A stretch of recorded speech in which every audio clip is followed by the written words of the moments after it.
When nothing excites you anymore, it can feel like you've quietly lost your connection to life.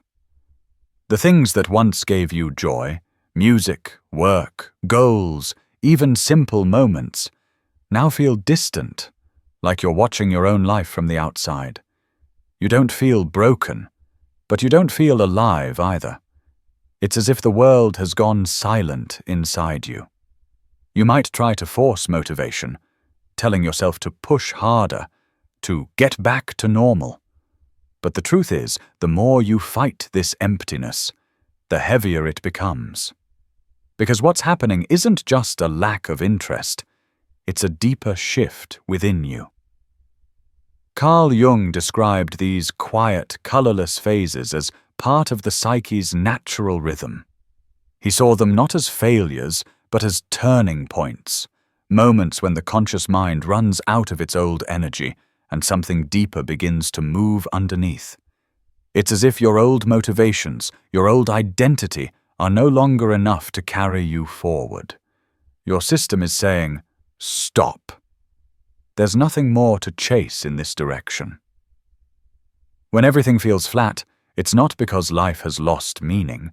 It's because your current way of living has completed its purpose. And now, the deeper parts of you are preparing for something new to emerge. What feels like stillness is not the end. It's the beginning of transformation, quietly unfolding beneath the surface. Emotional burnout isn't just tiredness. It's a deep inner exhaustion that reaches beyond the physical. It's the point where your mind, emotions, and motivation all seem to run out at once. You wake up, but you feel drained before the day even begins. You try to care, but nothing sparks interest. Even rest doesn't feel restful anymore. Many people mistake this for weakness or failure, as if you've simply lost discipline or drive. But burnout isn't about not trying hard enough. It's often the result of trying too hard, for too long, in ways that go against your deeper needs. You've been carrying expectations, pressures, and demands that slowly pushed you past your natural limits. Carl Jung understood this as a kind of psychic imbalance. He believed the human psyche is always searching for equilibrium, a natural balance between its inner forces. When one side of your personality dominates too long, such as the part that performs, achieves, pleases, or controls, the rest of you begins to collapse under the weight of it. Your inner world pulls the brakes. It withdraws energy from the outer world to stop you from continuing in a direction that no longer serves your growth. This is why burnout often arrives suddenly. You can be functioning normally one day, and then something inside just stops cooperating. You can't force yourself to care, no matter how much you try. Jung would say this is not a failure of willpower, but the psyche's natural response to imbalance. The energy that once flowed into your old goals has gone underground, retreating into silence until something new can form. It's as if the mind says, enough. You've been living only from one side of yourself. And so, it shuts down the old system. Not to punish you, but to protect you. Because if it didn't, you would continue burning through yourself until nothing was left. In Jung's view, burnout is the moment when the conscious self, the I that tries to manage everything, begins to lose control. It's painful because we identify with that control. We've built our sense of worth around being capable, productive, and reliable. But when the psyche withdraws its support, that image begins to crack. And in that collapse, we start to see the truth, that the way we were living was unsustainable. So when you feel burned out, numb, detached, or uninterested, it may not be a breakdown at all.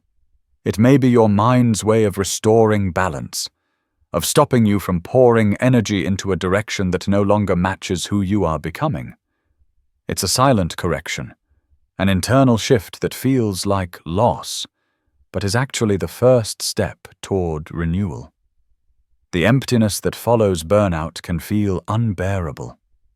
It's quiet, heavy, and confusing, like standing in a room where all the noise and color have drained away. You start to wonder if this is what life will always feel like now. You miss your old energy, your spark, your passion, but no matter what you do, it doesn't return. This emptiness can feel like failure, but it's not. Carl Jung believed that when energy disappears from the outer world, when interest, joy, and drive fade, it's often because that energy has turned inward. The psyche is pulling back from what no longer nourishes it. It's withdrawing from things that used to define you, to make space for something new to form beneath the surface. That's why forcing yourself to get excited again doesn't work. Because excitement can't return until you realign with what's truly meaningful for you now. The emptiness isn't a void to escape. It's a signal to pause. It's the psyche saying, "Stop chasing what no longer fits." Something deeper is trying to reach you. Jung saw the psyche as a self-regulating system. Just like the body heals by slowing down after exhaustion, the mind also withdraws energy to repair itself. When one side of you, the active, driven, or achieving side, has dominated for too long, the other side takes over in silence. That silence feels like emptiness, but it's actually balance being restored. Inside this emptiness, your deeper self begins its quiet work. It dismantles old motives, outdated roles, and illusions of control. It's clearing away everything false, everything that kept you running on borrowed energy. That's why this stage feels so disorienting. What used to give you direction no longer makes sense. You can't go back to who you were, and you can't yet see who you're becoming. Jung would say that this in-between space, the still, uncertain phase, is where transformation actually begins. Not in the noise of achievement, but in the silence of disconnection. It's in that emptiness where the old self quietly dissolves and the new self starts to take shape. So instead of fearing the emptiness, try to understand it. It's not the absence of life. It's the hidden preparation for new life. It's your psyche turning inward to rebuild from the ground up. And when it's done, what returns is not the same old energy. It's something cleaner, quieter, and truer. This is why Jung saw emptiness not as a curse, but as a necessary pause. A psychological reset that allows your mind to realign with your deeper nature. The silence isn't against you. It's working for you, patiently, invisibly, and at its own pace. When emotional burnout deepens, it can feel as though you're losing yourself. You look at who you were, the person who could handle everything, stay motivated, and keep moving. And that version of you just isn't there anymore. You can't seem to summon the same drive, the same certainty, the same confidence that once carried you. It's disorienting. You start to wonder, what happened to me? Carl Jung understood this collapse as something far more meaningful than simple exhaustion. He believed that what many people call a breakdown is often the beginning of a psychological reorganization. The self you built, the one that worked so hard to succeed, to please, to survive, has reached its limit. It no longer fits the person you're becoming. The ego, the part of you that manages your identity and tries to stay in control, begins to weaken. And although this collapse feels like loss, it's actually the necessary clearing for something deeper and more balanced to emerge. For Jung, this wasn't a tragedy. It was a natural stage of growth. He believed that the psyche pushes the ego to expand, to go beyond its old patterns and roles, so that a fuller version of the self can be born. But to reach that point, the old image of yourself must crumble. And the psyche, in its wisdom, often allows that to happen through burnout. When you can no longer perform as you used to, when nothing you try seems to reignite your old fire. That's the sign that your ego's old structure is collapsing, not because you've failed, but because it's no longer sustainable. It's like a house that's been outgrown, too small for what you are meant to hold next. The exhaustion is not the end of your energy, it's the end of the version of you that depended on constant effort to feel worthy. This stage can feel empty, confusing, and humbling. But Jung would say that's precisely the point. Humility softens the rigid boundaries of the ego. It opens a space where new insight can enter. When the ego's defenses fall, the deeper self, the part of you that carries your genuine potential, can finally speak. And what it says is often quiet. You don't need to be who you were. You're allowed to become someone new. In this sense, burnout is a silent invitation to rebuild your identity from the inside out. Not around what others expect from you, but around what truly feels real to you. It's a process that can't be rushed. The ego doesn't vanish overnight, and neither does the confusion. You might still feel lost, restless, or even empty, but beneath that stillness, the psyche is rebuilding your foundation. Jung called this process individuation, the lifelong work of becoming whole. But before wholeness, there is always a fall. The collapse of the old self is not destruction, it's transformation in disguise. So when you feel that everything inside you has stopped working, when you no longer recognize the person in the mirror, remember this: you're not breaking down. You're being rebuilt. And the version of you that's coming next is closer to your truth than anything you've ever known. At first, the numbness feels endless. You move through your days like a shadow, doing what needs to be done, but feeling nothing behind it. Even the smallest tasks seem heavy, and the things that once gave you meaning now feel strangely distant. You tell yourself to snap out of it, but the spark doesn't return. This is the point where most people believe they've reached a dead end. But Carl Jung saw this differently. He believed that this stage, the flat, quiet, almost lifeless feeling, is the turning point of transformation. It's not a void, it's a reset. The psyche has drawn its energy inward, away from the outer world, to prepare for something new. And though you can't feel it yet, deep inside, a reorganization is taking place. This silence is not the absence of life. It's life gathering itself again, in a new direction. Just as a storm leaves the air still before the light returns, your mind enters stillness before renewal begins. You're not lost. You're between versions of yourself. In Jung's view, true transformation never begins in excitement. It begins in discomfort. Because only when the old ways stop working can something authentic take their place. The numbness you feel is the space being cleared. Your interests, values, and drives are being rewritten beneath the surface.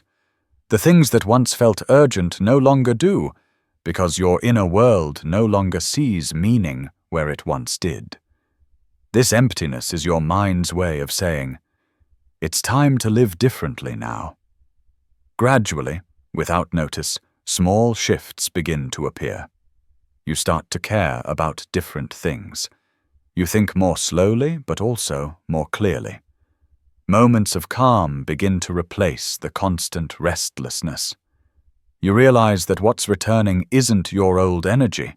It's something steadier, quieter, and more real. Jung believed this is how the psyche restores balance. It dismantles the false before allowing the true to emerge. The ego, which once chased purpose in constant motion, begins to surrender control. And in that surrender, your natural vitality starts to flow back, not as a sudden rush, but as a steady undercurrent of peace.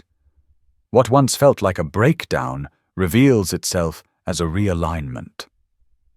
The stillness you fought against becomes the foundation you needed. You start to notice meaning again, not in grand goals, but in simple clarity, being able to breathe, think, or rest without resistance. That's the sign of renewal. The turning point isn't when excitement comes back, it's when you stop demanding it, when you finally allow yourself to be still long enough for the deeper parts of you to catch up. And then, quietly, life begins to move again, not because you forced it, but because you're finally moving in harmony with yourself. So if you're in that silent space right now, where nothing excites you, where everything feels paused, remember Jung's insight. The psyche knows what it's doing. This is not the end of your story. It's the invisible beginning of a new one.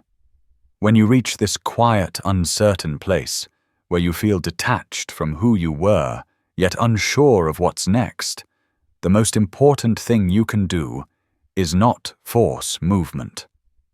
The mind and body are asking for recovery, not productivity. Trying to fix yourself too quickly only deepens the exhaustion. Carl Jung believed that inner transformation follows its own rhythm. You cannot rush what the psyche is still forming.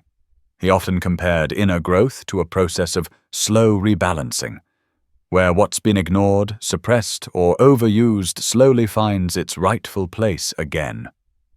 And just like physical healing, psychological renewal happens best in stillness, not struggle.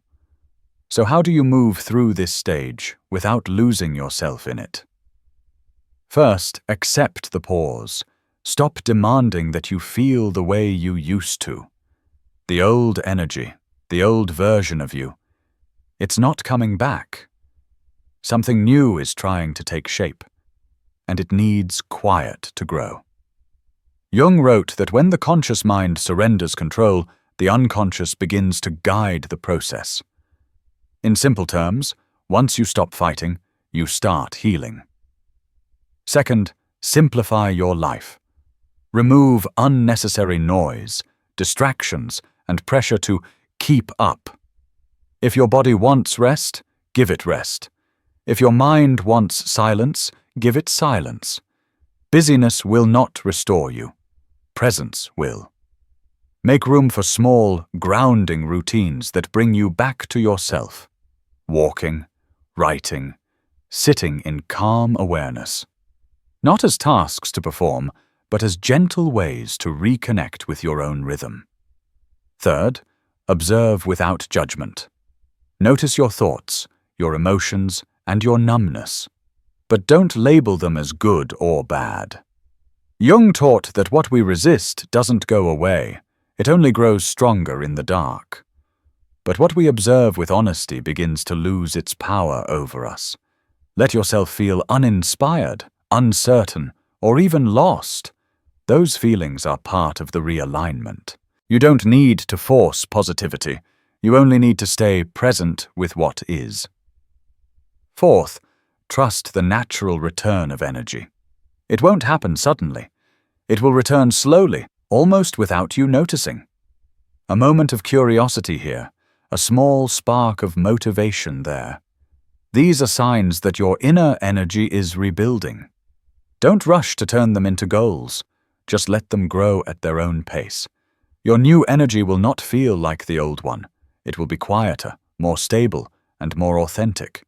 That's how you'll know it's real. Finally, honor what this stage is teaching you. It's showing you the cost of living out of alignment with your deeper needs. It's teaching you to value stillness as much as motion, silence as much as expression. And it's reminding you that progress is not always visible. Sometimes it looks like nothing at all. Yet everything is changing inside you. Jung would say that real transformation is not dramatic. It's subtle and quiet.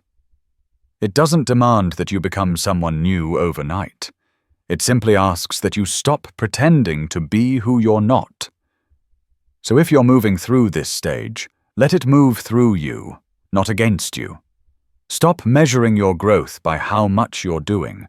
and start feeling it by how deeply you're allowing. The more you surrender to the stillness, the faster your real self begins to rebuild its strength. Because this isn't the end of your journey. It's the foundation of the next one. When you finally stop fighting the stillness, something unexpected happens. You begin to feel a quiet calm, not the kind that comes from relief or victory, but from acceptance. You stop needing to force meaning into every moment. You stop demanding constant excitement or progress. You simply begin to exist again, not as who you were, but as someone learning how to be. This is the calm before inner growth. It's not loud, not dramatic, not visible from the outside. It's the gentle return of balance after a long internal storm. Carl Jung believed that true change often takes place in silence, beneath the level of conscious awareness. While the surface of life looks still, the deeper layers of the psyche are reorganizing themselves, quietly, precisely, and with purpose. At this stage, you might not feel healed, but you also don't feel broken anymore. You start to sense small signs of life returning, a flicker of curiosity, a faint desire to create, a simple appreciation for ordinary things. These moments are subtle, but they're proof that your energy is returning in a new form. Not the restless drive that once burned you out, but a steadier, more sustainable strength. You begin to understand that growth doesn't always look like expansion. Sometimes growth is about restoration, about learning how to live without forcing, striving, or pretending. You see that burnout wasn't an ending, but a rebalancing, a necessary silence before something genuine could begin. Jung often emphasized that the psyche strives toward wholeness, but wholeness doesn't come through control. It comes through integration, through allowing every part of you, even the exhausted and broken parts, to have a voice. In that acceptance, you stop trying to return to your old self because you realize that that person no longer fits who you are becoming. Instead, you begin to move forward, slowly, patiently, truthfully. The calm before growth is sacred, even if it feels uneventful.